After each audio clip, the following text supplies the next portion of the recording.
Hello, my name is Ahmed Youssef, and this is my response post to Caitlin Adens.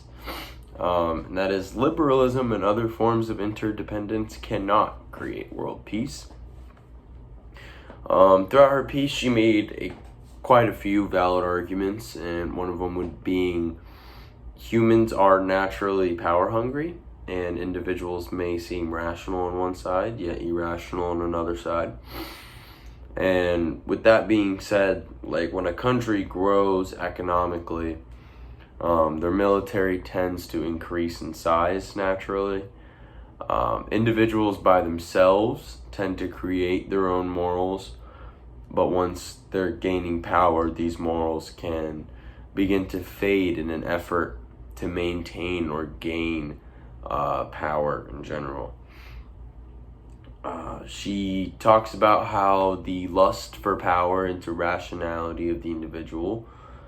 Once the power increases, they will only make rational decisions for themselves, and that is in their best interest. The best example one can think about when with this situation is that there's an interdependent relationship between the United States and China.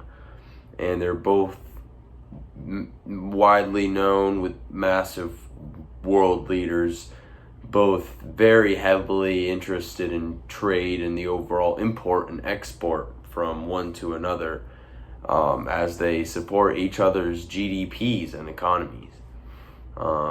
Since China does own some of the United States bonds, there's a naturally heavy economic interdependence.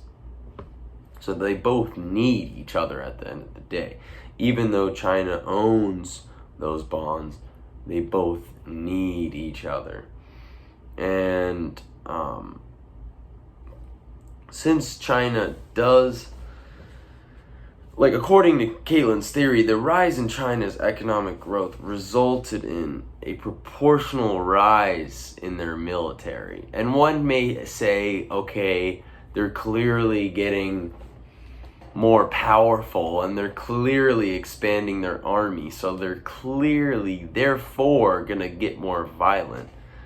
But that's not always the case, because when you have an interdependent relationship, sure, you can grow your military, sure, you can train them and give them all the resources and keep growing and expanding your GDP.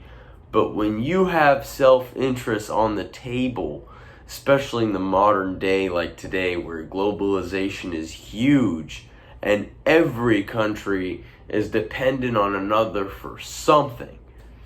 When it comes to two superpower heads, even if they have their own respective viewpoints on life, whether that be capitalism or communism, these two GDPs clash and create a lot of surplus and efficiency, whether that be trade through imports and exports, or just an overall mutual relationship in maintaining those. So yes, one may say, and Caitlin definitely makes the point, that this rise in their military leads to a rise in overall power.